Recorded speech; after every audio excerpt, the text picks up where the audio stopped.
Hello and welcome to episode 79 of Zion's Finest. This is Kenny Brown and I'm joined by two of my brothers, JK and Scott. What up? Hello.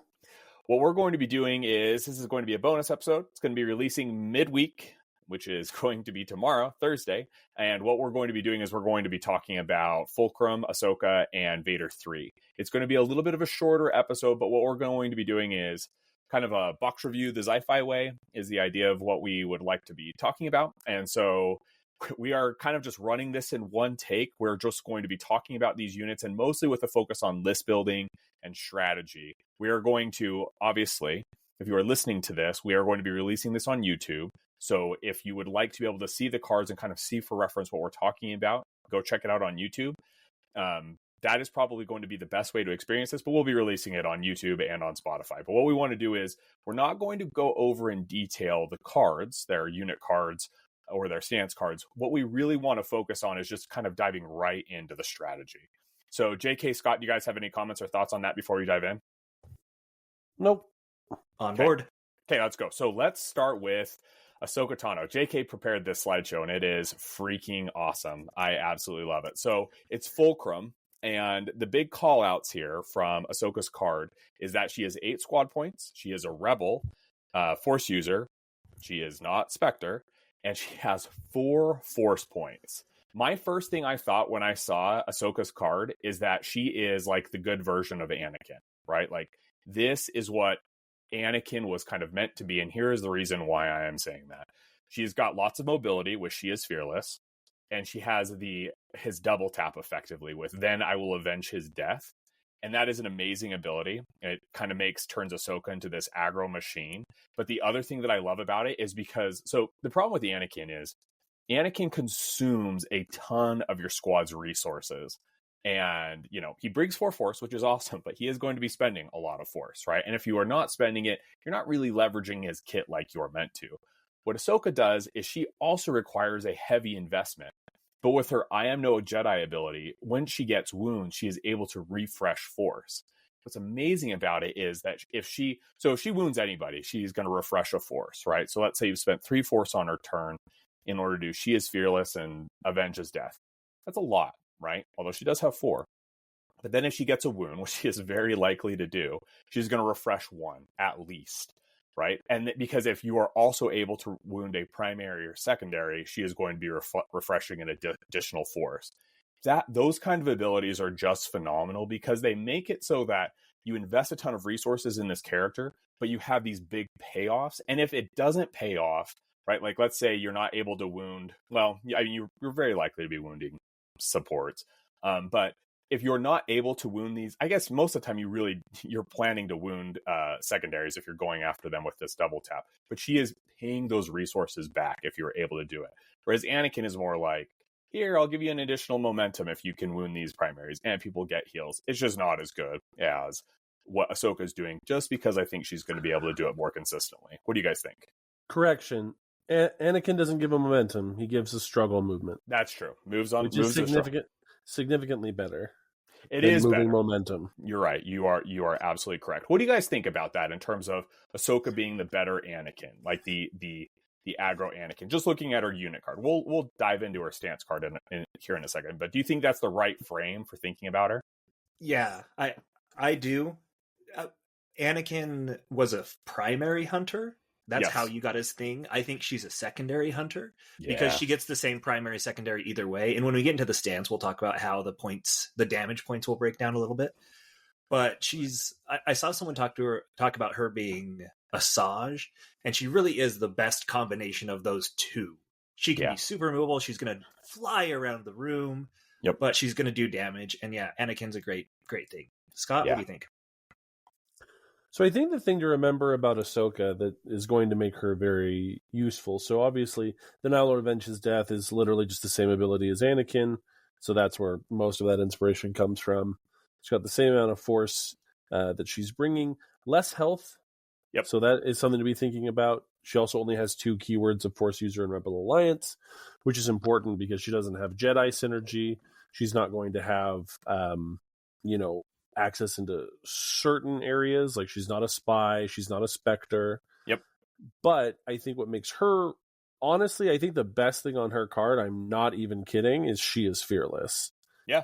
Because just the ability to jump twice, it costs 2 force, obviously, which is worse than just if you could, advance. But just this idea of, having that extra movement, combining it with her identity.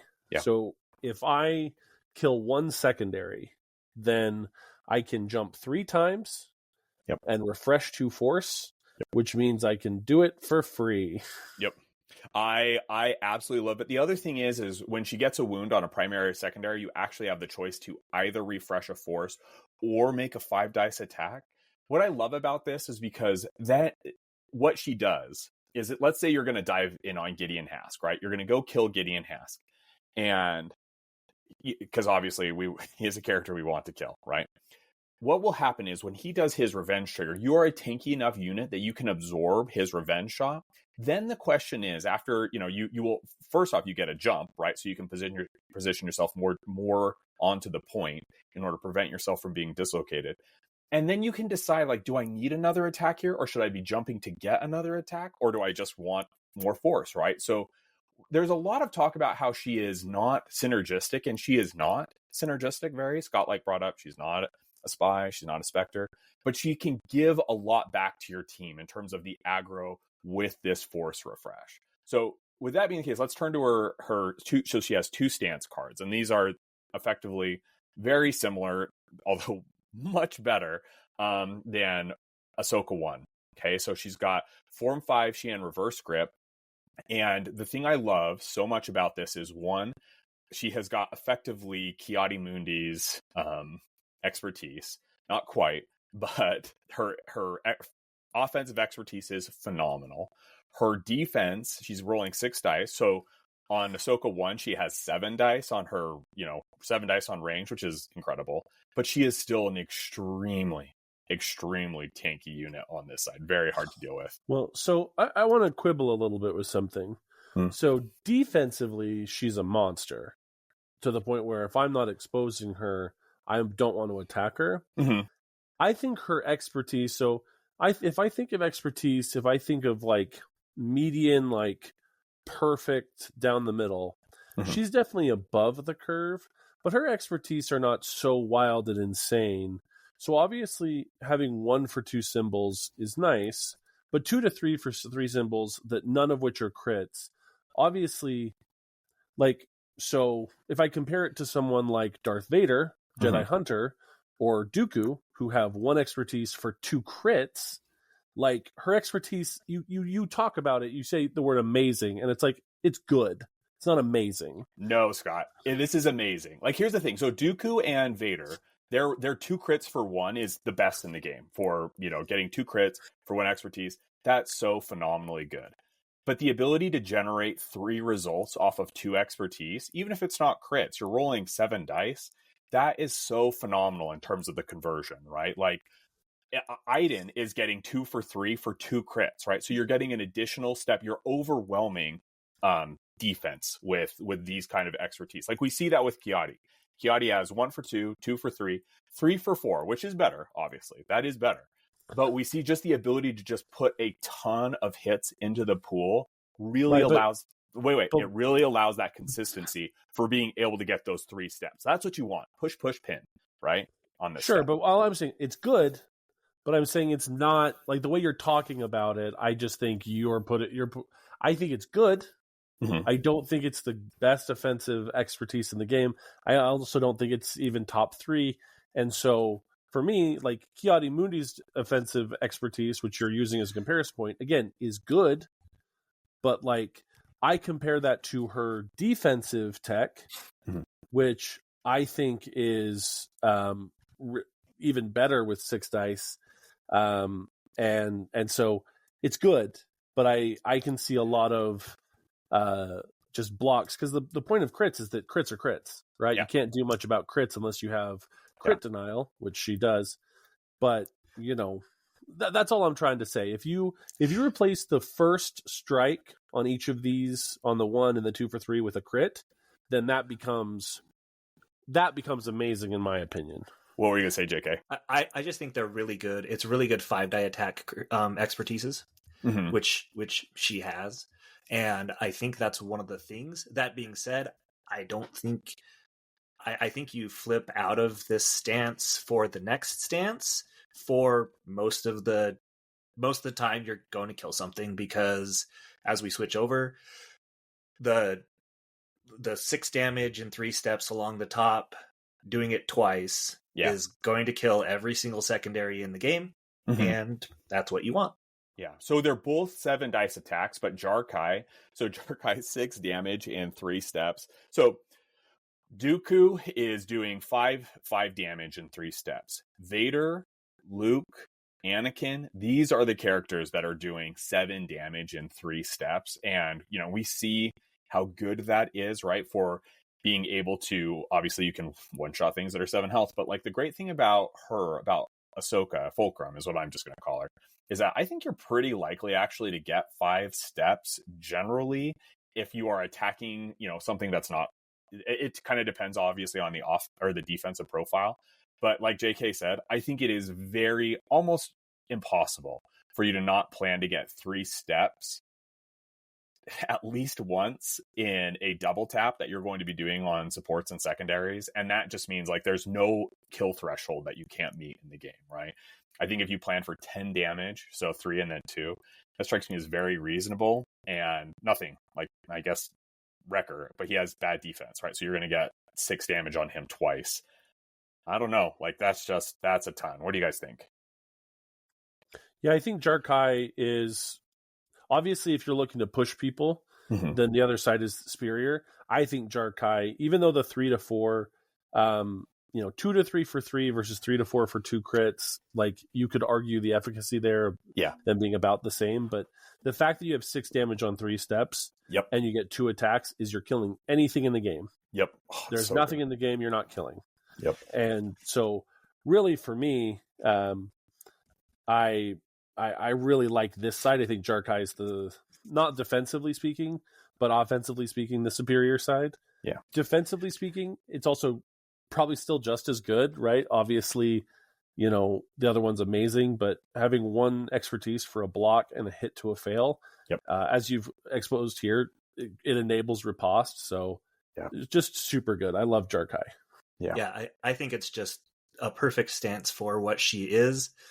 You're also, if you hit a riposte on a support, and you go kill a secondary, jump into a support that just got riposted, you're killing them in 3 steps again with a 5 dice attack. Man. You're not expected to per se, but 3 steps is still not that hard when you're getting 2 results out of the single expertise. Yeah, I think I think you're at least expecting generally to get 2 steps on those 5 dice, and 4 damage on 2 steps is just a lot. So it's also the case that it's interesting because what they did with Fulcrum is they gave her, so in Ahsoka 1, her Jarkai splits the opposite way, right? She's got 6 damage on 3 steps, but then it forks, whereas this one is you have the chance to do a bunch of conditions. This is one reason why people compare it to Asajj, is Asajj has Jarkai, and this looks a lot like Asajj's tree.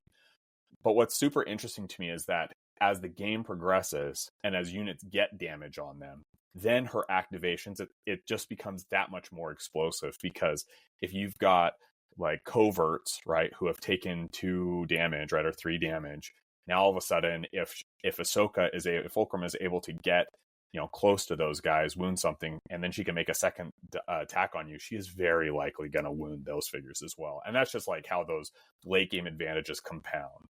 So I think it's excellent. I think it's right. It's interesting because Jarkai, she is rolling 1 fewer dice, and that is a big deal on defense, but her expertise is still phenomenally good, right? Block and hit to fail is effectively 2 block.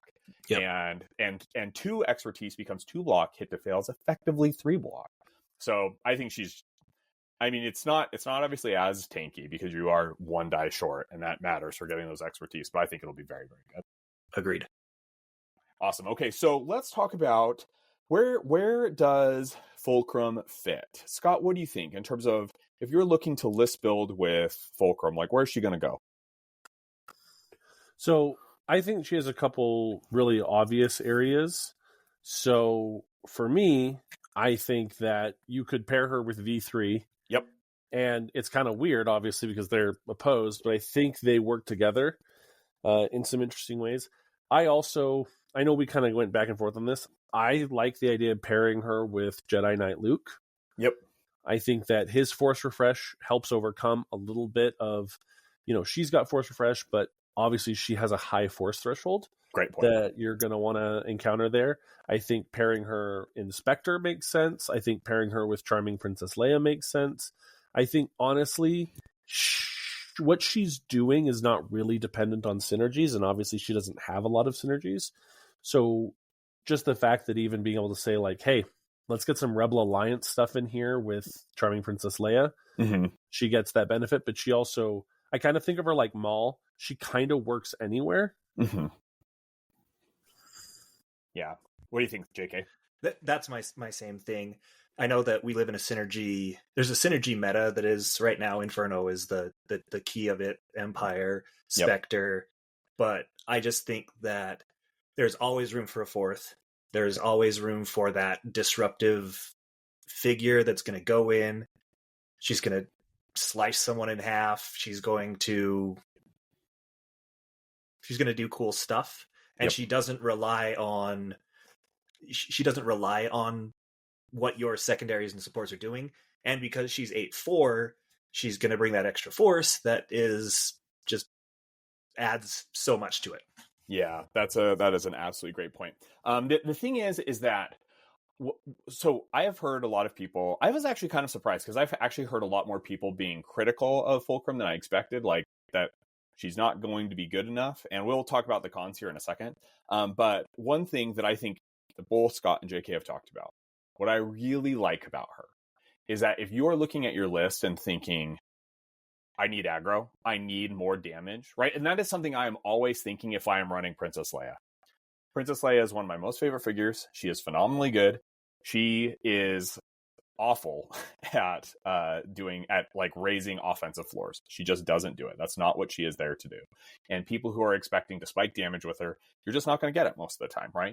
And so if you're running a Princess Leia list and you're thinking like, I really need something to deal with Obi and the Batch, right? All of a sudden now you have this figure that you can put into that list, right? So typically it used to be that Obi and the Batch, people thought, oh, this is really good into Spectre, because Spectre lacks kind of the offensive punch in order to get past what we're doing with our hunger tokens. All of a sudden you put Fulcrum in here and it's like, she can kill anybody. She can probably kill Hunter, right? She probably can't kill Obi-Wan, but she is probably going to be able to kill Hunter. And that is just so incredible as a tool in order to add to your list. And like Scott and JK said, I think her flexibility is such, she's an aggro piece, right? But she is an aggro piece that is different in terms of what she can swing multiple points with her ability to do multiple attacks, but really what she can do is she can get multiple units off of a point, right? Because if you've got typically what at high level play you will see is that players will put two different units on a point, and the idea there is that especially as we're in the late game, there are fewer points that are being contested, and you want to have multiple units on the point so that you can say, you can win one of these, but it's not going to take the point away from me, right? Which is why we love things like Kiadi Mundi and Shak Ti, because they can attack one and then force push the other or force repulse, whatever you're not able to wound. She is able to do something very similar with these double tap attacks, right? So I think she's going to have a lot of places that she can fit. But let's talk about cons. Okay, so JK, you want to give us the overview of the cons? Yeah. So first off, she has no out of activation movement. She's not pushing anyone around, which struggles. It's a struggle bus. It is hard to overcome that. That has typically where we've seen primaries fall off, is where they can't really push people around. We talked about the no synergy. It exists. Whether that's a true con versus a half and half is another thing. But at the end of it all, she is, we call it a stat stick. She has great everything, but she doesn't lift the floor of your squad. She doesn't make your squad better. She doesn't make your secondaries and your supports and your other primary better. She doesn't protect them. She doesn't do a lot of the things that primaries have, that have lifted the meta, those things have done. Yep. But her pros are really good to balance that out. Yeah. Again, like we talk about these cons, this is Luke, right? Luke, Jedi Knight Luke, he has no out of activation movement for your team. He has no real synergy. I mean, he is a rebel, but like he doesn't really do anything for your team. He is a stat stick. And one thing that Sam said when we were first playing Luke, and we're like, he does not feel very good. Sam's point was like, he's a stat stick and he is not a good enough stat stick, right? And the question for us is going to be, is Fulcrum a good enough stat stick? Is she fast enough? Can she hit hard enough, consistently enough? Is this force refresh good enough? So I guess we'll only really know after we've got plays, but I'm pretty optimistic. What do you think, Scott? So I think that no out of activation movement obviously is a problem. The synergy I'm not super worried about because I'm just not. Yeah. You can get out of activation movement from elsewhere in your list, right? Like Mando doesn't give out of activation movement to others, but Leia can give it, right? So you make up for it there. Same with other pairings. I think that Force is going to be strong. I think the consistent offense is going to be strong. I think the hyper mobility, to me, is the thing that is most powerful, particularly coming with first contact, where we're going to have more erratic points that are going to show up. And so the ability to be like, well, I'm going to jump around like a jackrabbit all over the board and I'm going to kill something. And I mean, let's think about like the potential on her turns. So at the very least, she's going to jump, hit something, probably wounded if you want to spend 2 force for it and then just get the 2 force back, then awesome. Yeah. Hypothetically, she could make 3 jumps, wound something, and then wound something again instead of recovering the force. Yeah. So that might take a point and swing you to momentum. I think the highs are going to be really high for her, and I don't see a low floor. Great point. That's a really good point. I will say that her max movement in a turn is an advance, a reposition, and 4 jumps if she maxes her Shen reverse grip side. Yeah, that's exactly right. Or she can get a reposition on the end of Jarkai, right? Exactly, with a push in there. So, a push, push, reposition, advance, and 4 jumps would be a total movement turn of wherever you want to be at any given point. Yeah, that's kind of crazy. One list that I'm really excited to try, I posted this in the Slack, is a list with Fulcrum, Vader-3, and then Bar-2. And the idea there is that is kind of like a take on the Maul, Jango, Fifth Brother list, where it's kind of like your Swiss Army knife list. Now, that's a Swiss Army knife list because of all the displacement. This is a Swiss Army knife list because you have got lots of point durability in terms of the ability to take and hold points, and just explosive turns, right? Like we think of Maul having these incredible turns and the ability to do so much. Ahsoka can do that, and Vader can do that. And with that, let's we've already talked about our fix on our lists. That is awesome. So let's talk about right now. Let's say whether or not we think she lands with a splash, a ripple, or a thud. Scott, what do you think? Splash. I see her as something that will make a definite change to the meta. Yeah, what do you think, JK? I'm on board. I just think that there is a spot for her, and I think it's going to be a surprising spot. It's kind of like bounties, even though bounties not necessarily make as big a thing, but I think there's so many spots that we're probably not even thinking, where you throw her in with Empire, and you have her as a 4th, and Inferno Squad on one side and her on the other. I just think there's going to be so many different things that you can do with her, that she is going to, you have to know who she is. Yeah, 100%. So the reason why I think she's going to land with a splash is one of the strongest lists I think in the game is Kanan. So it's Spectre, right? But what we mean when I say Spectre is I mean Spectre, Kanan, Ezra, and then either Chopper or Zeb. Then either Sabine or Callus as your secondary, and generally I favor Sabine, and Rangers.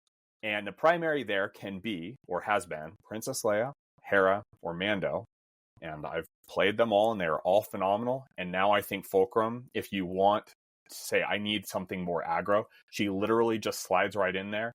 And now you have her synergy matters because Sabine can move her around. Kanan can move her, if she gets wounded, Kanan is going to be able to get his revenge trigger, which he doesn't get off of Mando. And now all of a sudden you've got this crazy strong aggro piece. Whereas Mando is this durable displacement piece, and she is also durable, but now she is hitting way harder than Mando. So I think she's going out with a splash. And man, I'm like a super big Ahsoka stan. I think everyone knows that. And I'm totally fine to say that I might be on a little bit of hopium here, but I think she's going to be very, very strong. So, okay. Let's turn to Vader-3. Scott, let's have you give us a quick overview of Vader-3, and then we can do kind of the similar take with him. Yeah, absolutely. So Vader-3 is the third in the Darth Vader series of figures. Yep. However, this time, instead of being a primary, bringing Force, he is a secondary, bringing 0 Force. He is a 5-cost dual-era character, Darth Vader Fallen Master. So he is a 9 health, 2 endurance character. He's a Force user for the Galactic Empire with the Inquisitorius and the Sith. Fun fact, I am sure that Sith will come in probably with Palpatine because it is actually the only keyword that I'm aware of that is currently useless. It has no bearing. But yeah, so he has 4 keywords. He has a tactical ability. Anakin Skywalker is weak at the start of his activation. If he does not have strain, he refreshes a Force. So a conditional version of Emperor's Servant Vader. Yep. After it is resolved, he then removes damage and 1 condition from himself, and 1 character in the unit may dash. Yep. So again, kind of a play on, he kind of gets what Emperor's Servant gets, except the Force refresh is conditional. Mm-hmm. The recovery is actually a little bit better. It's not damage or a condition. It's 1 damage and a condition. Totally. And then he gets a free dash. Yeah. Then he has an ability that is kind of like Maul's ability. Mm-hmm. Then you'll die braver than most. This is 2 Force. He chooses a character in this unit and an enemy character within 3 of that character. He pulls that enemy character 2 range towards him. Then the chosen enemy character gains expose. So he's bringing him in and he's hitting them hard. Then he has his reactive ability. The power within will soon serve the Emperor. That costs a Force. This is probably the spiciest thing on him. Yep. At the end of his activation, he can use this ability. He gains strain, then choose a character in this unit and an active objective within 3 of that character. The chosen character contests the chosen objective until the end of this turn. So he's getting to contest objectives within 3, meaning that he can hypothetically contest 2, maybe more. I don't know how the things are going to shake out, but at least 2 objectives for a lot of pieces, and contest from further away, only for that turn. So it's obviously not a permanent thing, but it is something that you can sometimes flip the math on a particular spot or take a spot that you just can't reach. And then finally, he just has a couple tags as he's more machine now than man. He has protection, steadfast, and impact 1. Yeah. So the thing about him, I think that Vader-3 seems so good. Here is the thing I think that is so awesome about him is I think what they have done is people have talked about Maul as a secondary, like, oh, we want to see Maul, right? With like a Qui-Gon Jinn dual box or whatever. Vader-3 is like, not that is what this next Maul will be, but Vader-3 is Maul in a lot of ways. Mobile, excellent displacement, the ability to control or swing multiple objectives, and then with protection, steadfast, and impact, just like very, very durable on points, very consistent attacks. And let's get to his. Let's talk a little bit about his stance card. Or JK, do you have any thoughts on that? No, I'm with you. I think we'll talk about it again in just a second. Yeah, because he's only got Form 5 Gemso, but this is one of the best stance cards, I think, for a secondary in the game. JK, do you want to give us an overview in terms of what you think is so good about this? Yeah, first off, 2-step, he has push or push pin with 2 damage. So 2-step, double push, pin push is traditionally just phenomenal. Yep. Your 3rd step is 3 damage, so 5 damage on 3 steps is a huge break point typically for secondaries. He has other stuff along the top, which is fine. He's going to roll 7, but he has just it's value. Offensive expertise, defensive expertise, just like we talked about with Ahsoka. There is value in his tree. realistically, he has block to misses, which is lower value than a crit, obviously. Yep. But he gets symbols, lots of symbols, and his defense is the same thing. Block for 1, 2 blocks for 2, includes damage, which in theory can change a lot of math as you go through when people are attacking him. Yep. But it's just it's value. It is a lot of just like perfectly placed value across the board on it. Yeah. They have this weird thing. I can't point to it, but his defensive expertise, the card that we have, it shows a lightsaber over the expertise. And I think that's just a typo. I don't think it's only going to apply, obviously, when he is making melee defense. The thing that I love so much about his unrelenting defense, though, it's that it's effectively just deflect or riposte, but you can trigger it multiple times per round, right? And it's just, that's crazy, right? If you've got Clan Kreese, and Clan Kreese are like, hey, I got to take this point from Vader. So Clan Kreese have got push, right? So you can get away from his steadfast. But then you're like, oh man, I'm going to have to get double pushes into this guy. And he's going to be doing 1 damage most of the time to me on both of my attacks. It is very likely that he will do more damage to me in that attack, right? Because I'm going to get a push. I mean, he'll get a little bit more damage, but not really, and not comparatively. I just feel like, ooh boy, that becomes really spicy with protection and steadfast. Yeah, it also means that, if you only have 1 health left on your characters, then you can't really attack him unless you want to just kind of get yourself hugely screwed. I'll also say that while JK is correct that a block to a fail is worse than a crit, it is better. It is the second best thing you could possibly have. Yeah. And it's only theoretically worse than a crit.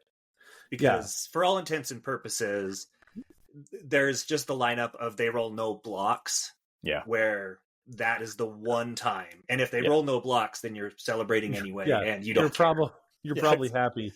Again, theoretically is where we're going. Now, I think the interesting thing about this is that Vader will probably struggle on 7 dice to get 5 steps most of the time. Yeah. But the interesting thing is that he can deal, as a secondary, I find that like 7 damage is kind of the max that most secondaries are able to do. Mm-hmm. He's hitting 8. Yeah. Or he can hit double heal. Yeah, that's crazy. And also it's 5 damage with 2 shoves or a shove and a pin on 3 steps, which I think he is going to hit very consistently. Very consistently. I mean, all he really needs, is, half of his dice to go well. And he's going to get 2 pushes. So he's going to be a really great figure for pushing. Now, he doesn't, kind of similarly to kind of what you were talking about with Ahsoka, maybe if you want to wait for, we can do this during cons, but I'm just thinking he's going to be an offensive powerhouse. He's going to be kind of I can go and do things. Yeah. But I think about the cons that he has, if I compare him to what I think is the current best secondary in the game, which is the Death Trooper Escort. Mm-hmm. The Death Trooper Escort is not doing a ton of offensive killing, but he's getting pushes. Yes. He's moving an incredible distance himself. Mm-hmm. And he's giving a lot of movement to other things. And so I don't think this Vader, even with his really cool and powerful abilities, I don't think he is going to really, I don't think he's going to be a superior secondary to Death Trooper Escort, but I think he's going to be up there, particularly in that he's kind of got a weird Shakti thing where Shakti's giving you an extra force, but he as a secondary is giving you a force refresh. That's a great point. Most of the time. You have any more thoughts on his stance card, JK, before we go to pros and cons? Nope, let's go forward. Okay, so let's just do pros and cons. So we've talked about these, the mini mall thing, the super durable thing, and range 3 contest. I want to talk about this. My thought on this is that, so how Vaders have worked in the game of Shatterpoint is that they put a ton of pressure on your opponent in terms of, I'm going to draw Vader, and he is going to murder something on your team. And I don't care what it is, with few exceptions, especially Vader 2. Like Vader 3 or Vader 1, we used to think of him as like the murder machine, and Vader 1 can obviously murder lots of things. But he is more fast and murdering things. Vader 2, when he is on Gemso side or whatever side it is, where he's rolling 14,000 dice, I mean, he is wounding Kanan most of the time. He maybe struggles a little bit to wound Mando in one shot, but I mean, he is doing a lot, okay? And that's how these Vaders have worked.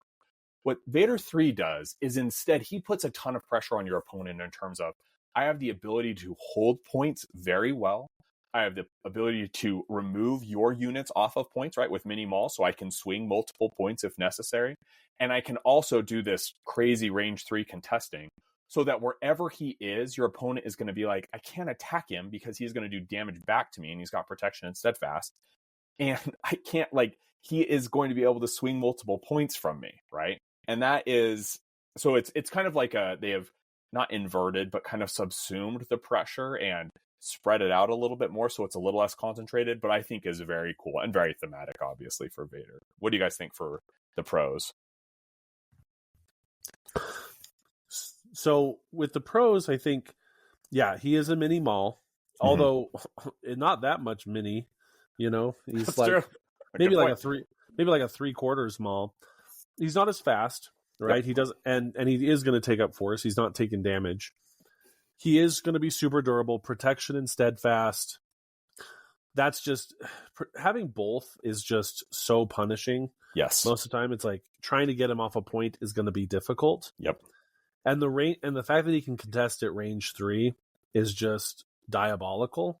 Yes. In a lot of ways. Yep. So he's going to be for sure a problem.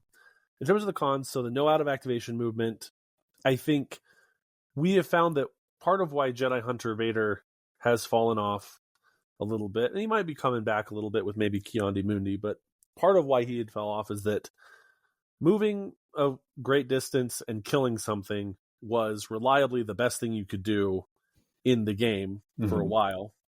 And then it became not enough because it became, well, you need to move something else to, win the game. Yeah. And so, he does not have that benefit where he's not helping anything else move. So that is a problem. I don't think he's just a stat stick in the sense that he has enough shenanigans and abilities that he's going to do some interesting stuff. What do you think, JK? So the just the stat stick was more so that he, like Ahsoka, doesn't lift things around him per se, but he's a shenanigans more machine than man. Yes. And there's just so many little things about him that make him great. He probably uses a little more force than we would like him to. Like you're going to have to make sure that he has force to do things when you need it, but you also don't have to do them all the time. None of the things are required that I have to save 3 force for him. Yep. They're very parachute, like open in emergency things. Yep. The biggest con is he's 5 point. Well, there's two cons.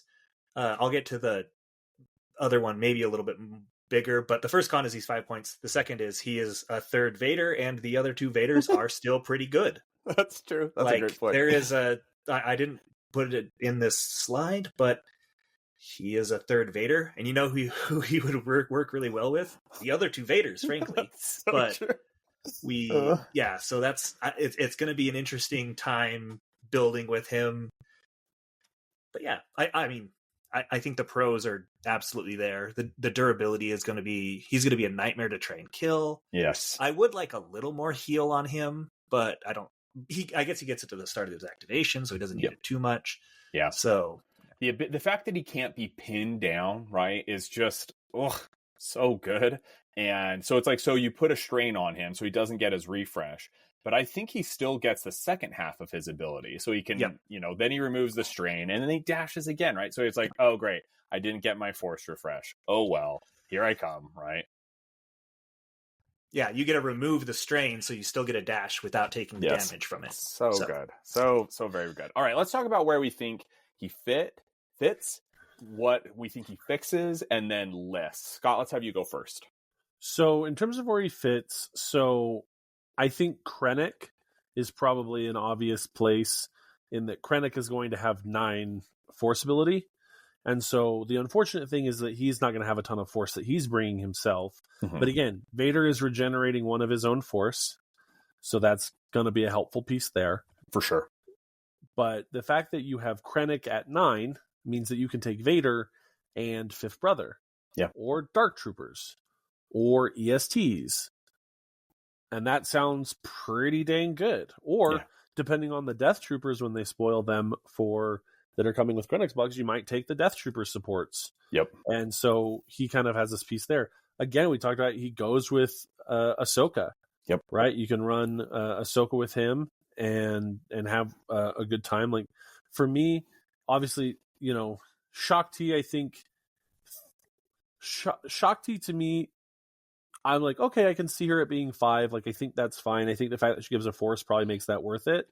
But I still go like...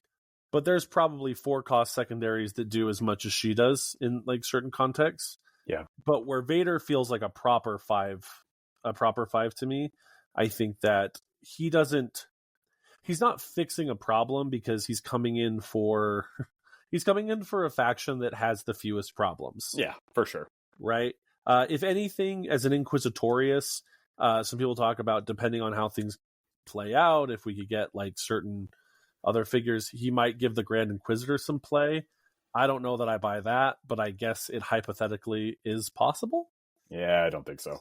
The Grand Inquisitor is bad, but yeah, so if you drop, here's the thing: if you dropped Force Sister to 3 cost, there we go. I could see it, but yeah. So I think he fits in a couple very niche places. He's not going to be everywhere, particularly for people that don't want to run the things that work with him, just in terms of what can fit him for the cost. But the fact that we've got a couple 9s that are coming out is going to give him some flexibility to pair with some really nasty supports. What do you think, JK? Yeah, I'm on board with the general thoughts. I don't know that there's a huge thing that he's fixing outside of making a 3rd and 4th list better in the Empire world, which if you want to run full Empire, that's totally for you. Yep. But yeah, fits, again, like what we said, I do think there's probably spots where you're running him under, I don't know. I was going to say, he can run under Crosshair. But yeah. I don't know that fits anything. He can't run under Crosshair because there are no 3-cost second or supports that go there. Yeah. So that's where the error tag screws up Crosshair. Yep. But and that's, you have ISFs, and you have regular ISBs, you mean. ISBs. Yep. Sorry. Yep. And the other 3 costs. So you can put them under 8-cost things. Yeah. I'm sure that there are places that we're not thinking that you can put him. Yeah. But yeah, I think as a whole, he goes under something like Krennic. He becomes a 3rd list inside of some Empire list that you can run, especially if First Contact has spots where he can double and triple contest. He becomes a huge thing. And that's my general thought. I also think running him under Ahsoka is going to be real fun.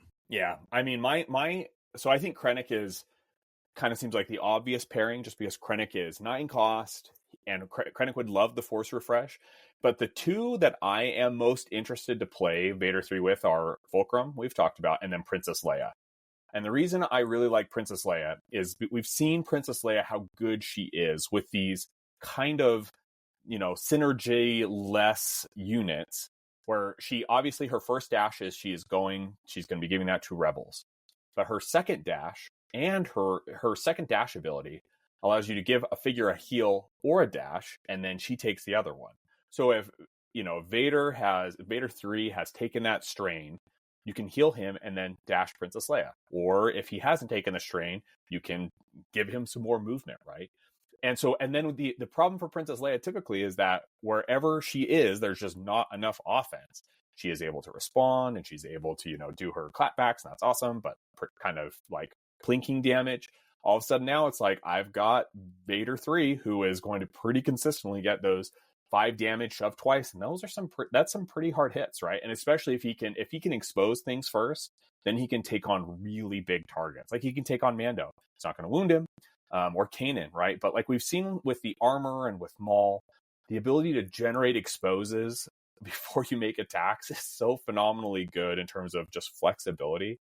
And so I think Vader 3's biggest problem, like we've all said, is that for in the Empire, he doesn't really, I feel like, have a great place, because right now, and when Krennic comes out, that definitely changes, but because the 8 cost primaries, you're going with snowtroopers or ISBs, who I think are both bad.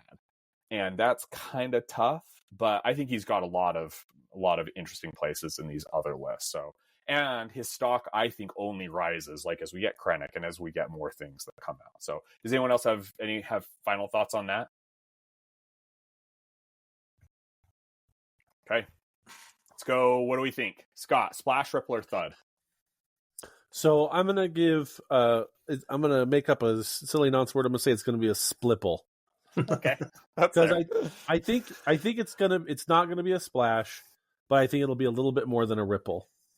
I dig. What do you think, JK? I have it as a ripple. I think, again, there's so many just little things that will hold him back, including the fact that there's Vader 1, Vader 2.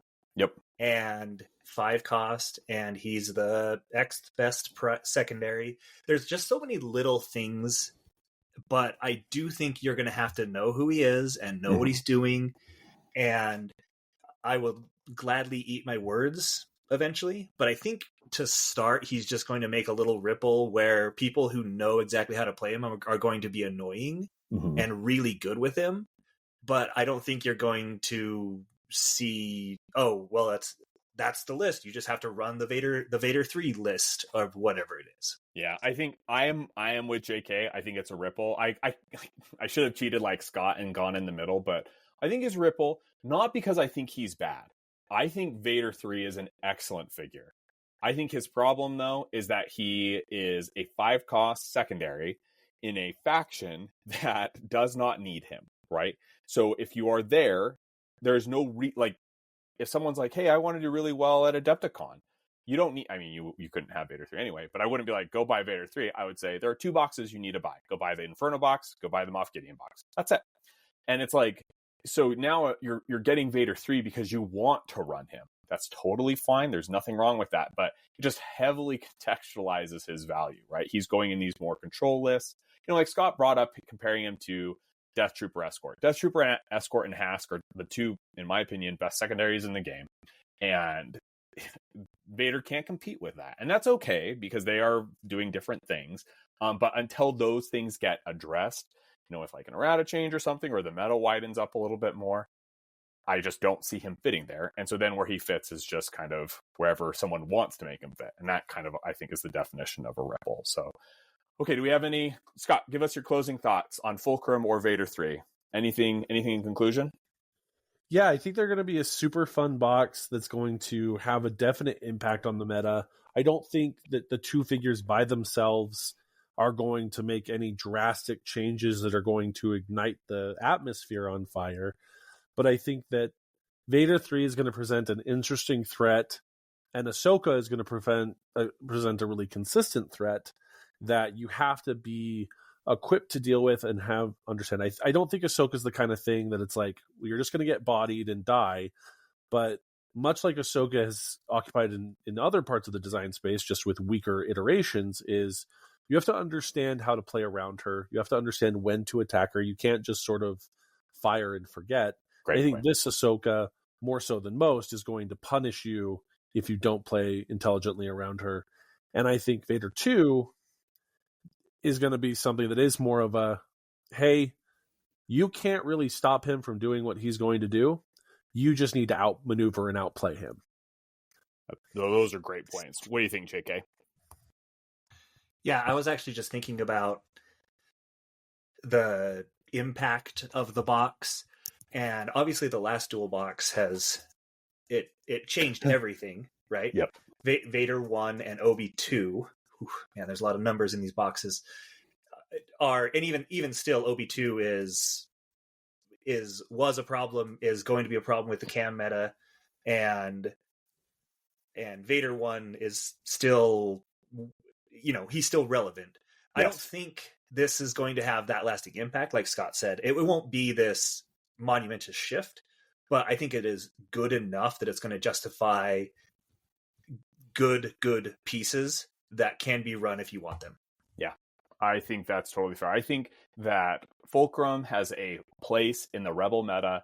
Rebel players rejoice that they have this kind of aggro piece that's coming into the list. Vader-3 is a much more interesting puzzle to solve. One thing I think is interesting is that it is very hard, as we have seen, for a 5-cost secondary to land well, right? Shock T is kind of the exception that proves the rule. And we haven't even seen her really at Adepticon. I think that Shock T is going to prove her mettle at Adepticon. She's very, very good. But like Lobot didn't do it, right? IG88, not happening. And like we've seen, they've tried to make these 5 costs work. Aura Singh, God rest her soul. It's like they have just not really been able to consistently land these 5-cost secondaries. Shock T is, I think, clearly, at the very least, like she merits play, she merits inclusion, whereas like these other ones I've talked about haven't. Vader-3 is, I think, closer to the Shock T side, right? I think Shock T is a very, very good unit, and I don't think Vader-3 is quite there, but I think he is much closer to that than he is to like Lobot or something like that. So we'll see. I mean, this has been a really fun few days. We got the Cassian Andor spoilers dropped. We've been talking about Krennic. There's just been a lot coming. The next 4 months. So let's see, it's February, it's almost March. In 5 months, we'll have got the Cassian box will have released, the Jin box will have released, Krennic is releasing, these things are releasing. There's just going to be what's it called? Delta Force, Rift Tamsin. It's just going to be a crazy few months of the meta. So that'll be really, really fun. But we want to thank everybody for listening. We hope you've enjoyed kind of our ramblings. Again, if you listen to this, we had a video that's up on our channel on YouTube. You can go watch it so you can kind of follow along. But we hope everyone enjoyed this. Everyone have a good week. Bye.